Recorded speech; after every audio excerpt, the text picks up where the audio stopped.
Well, that was quite an experience in many ways. I've just come back from the Stiebel, the synagogue, and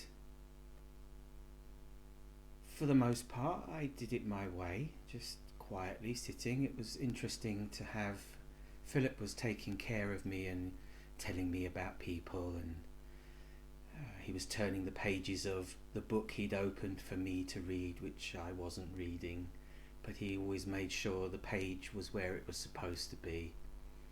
It was a particularly long service, and it was most of the time I sat with my eyes closed, just allowing the sounds and the voices and everything coming to me.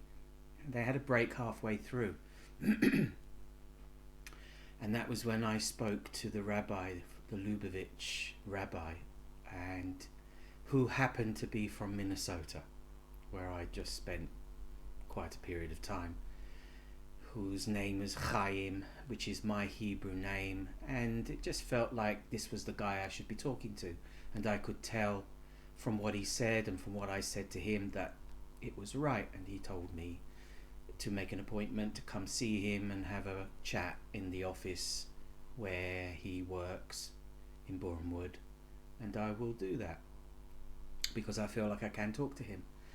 And then after the service, I mean, it went on for ages. It was over 2.5 hours. Philip said it was one of, if not the longest service of the year, by chance. Then food.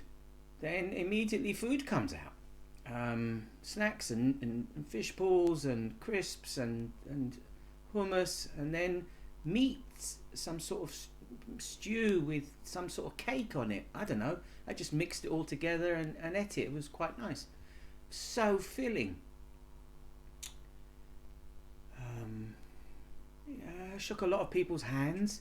A lot of hands were being shook constantly, the same people shaking the same people's hands as they would walk about, because there was a kind of informal formality.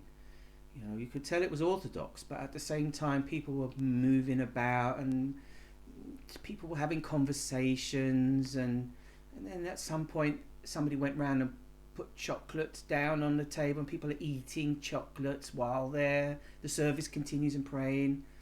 People are kind of getting up and sitting down. That's the only thing that I did. And it was as much because it was nice to stand up after sitting down so long, and nice to sit down after standing up for a while.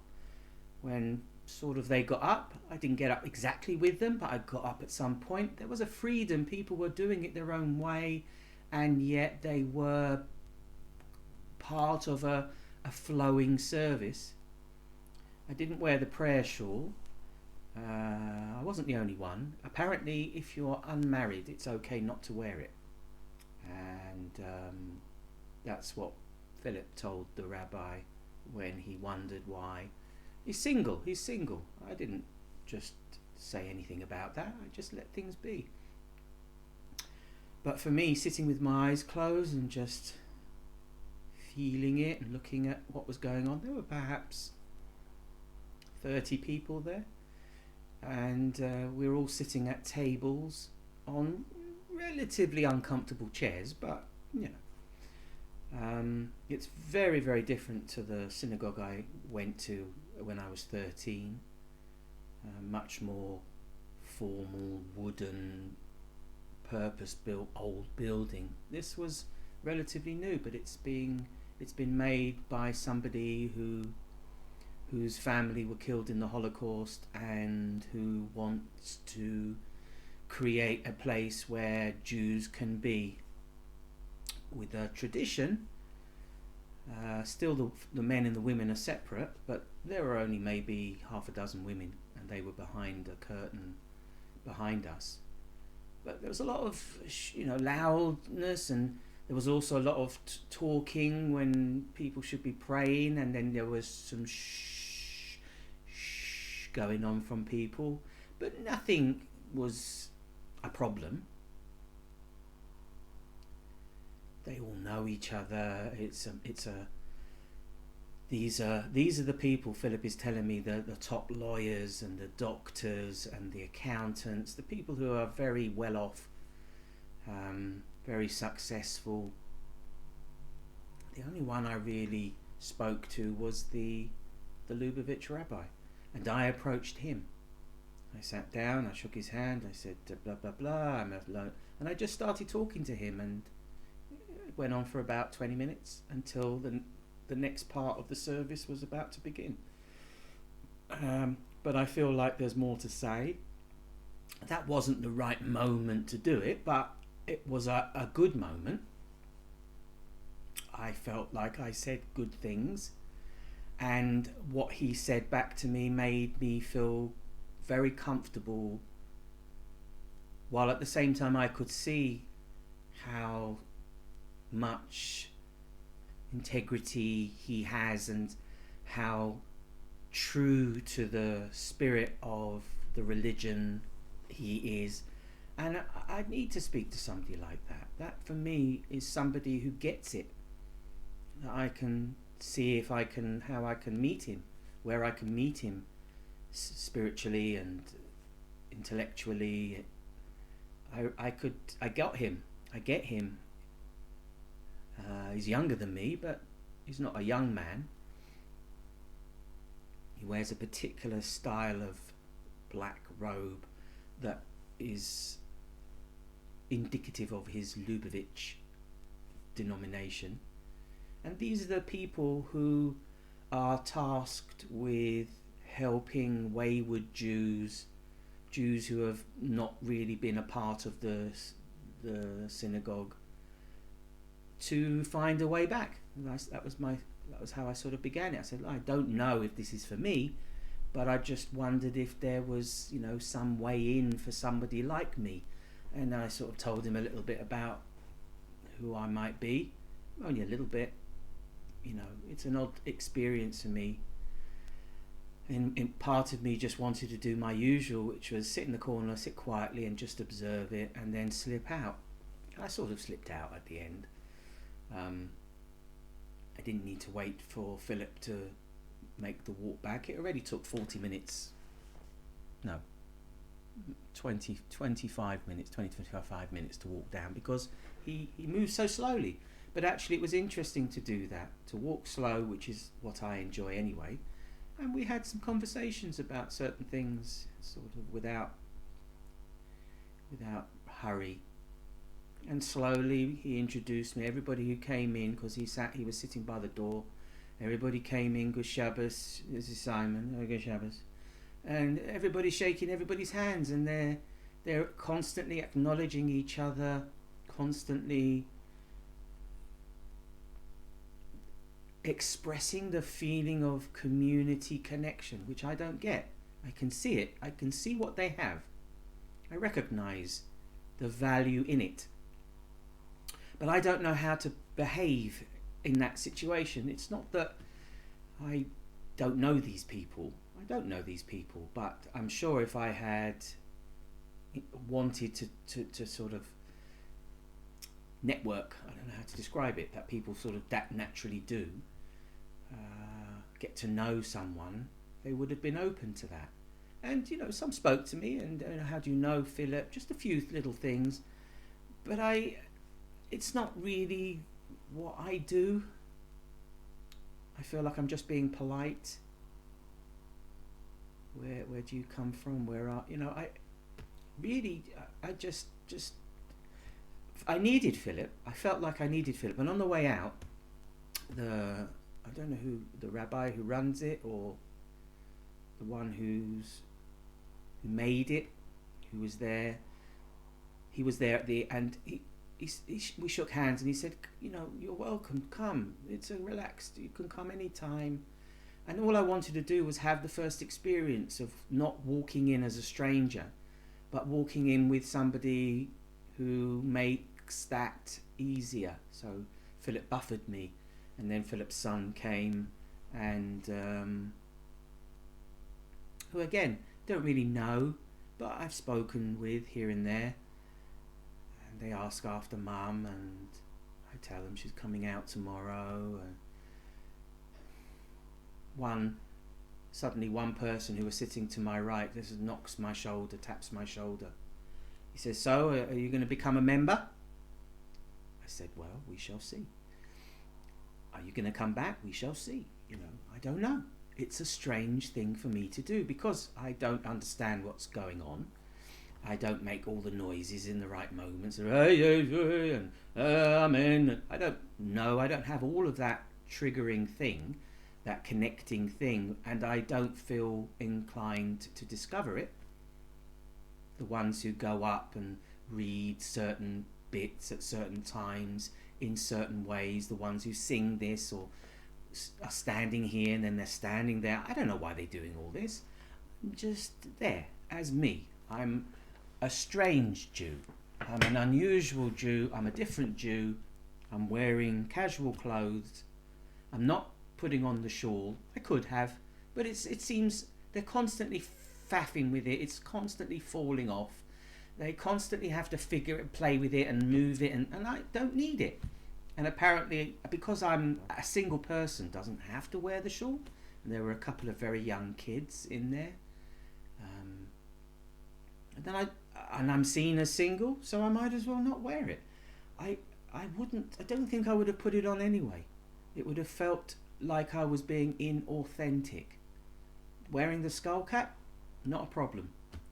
I wear hats anyway. I would have worn what I wore, and I have worn it. Outside, it would just be something I might wear in the summer. So it doesn't make any difference. But because I don't feel it, I'm not feeling the holiness of it. I'm not feeling the tradition of it, that this is what we always do. This is what we do. This is how we do it. This is what we say. This is what we think. This is how we act. It's a very closed community. And I don't feel like I'm a part of that community. Yes, I may be accepted. It's acceptable for me to be there. And if I continued to visit it, then it would become familiar, and I don't know. The talking of people just having conversations that had nothing to do with what was going on could be seen as a little distracting. It could also be seen as a little disingenuous, that they just weren't able to pay attention, they didn't feel they needed to, they just didn't. And there were many little breakouts of little conversations and people having interactions as they moved about, which made me feel like it was just connecting moments. Not that anyone should be taking things seriously, but some were more serious about it than others. But they all had this familiarity with having done this all their life. They grew up with it, and it's a part of their life. And I'm a stranger who has permission and who just let Philip create it for me, kind of make it available to me. So I appreciate that. I don't know if I would do it again. I don't know. Like I said, I don't know. What the whole point of going today was to meet the Lubavitch Rabbi Chaim. And I would speak to again. I would look to make a more realer connection.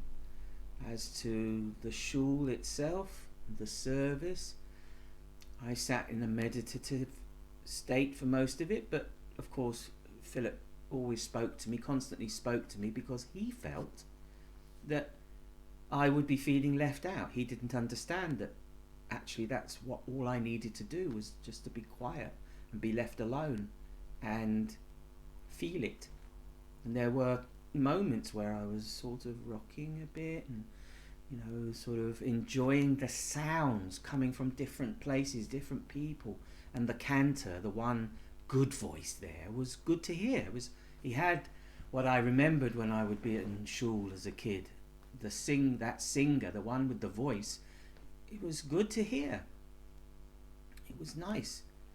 It was all in Hebrew, so I didn't know what they were talking about. and I didn't need it. And occasionally Philip would put the book there, and there was an English translation. He said, there's the story, there's the thing. And I just acknowledged him doing that and appreciated that he was feeling that would, and he would just keep turning the pages as it was necessary.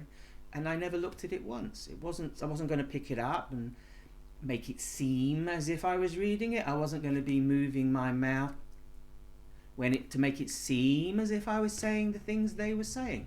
I had to be myself. And that was one of the things that the Chaim Rabbi said, to be authentic, to be who you are. Before we can really have a conversation, we have to be who we are. And maybe that's why this is the time, this is the moment when I'm doing this, because I'm more authentic. I'm the most authentic, more real than I've been.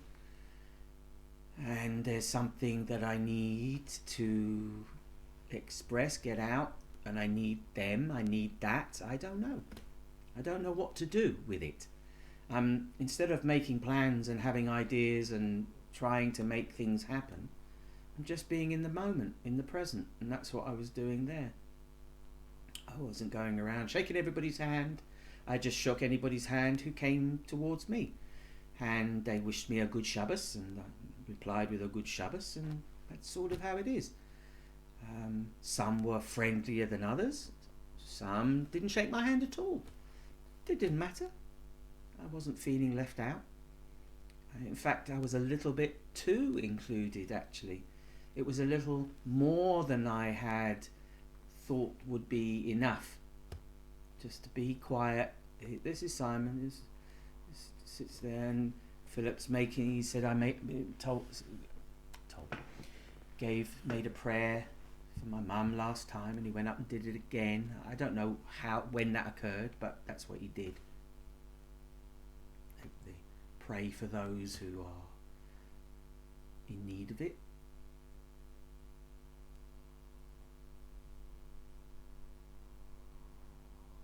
But it was a nice place. It had a nice feel. It wasn't grand and ostentatious. It had a great simplicity to it, but it was well made and high quality.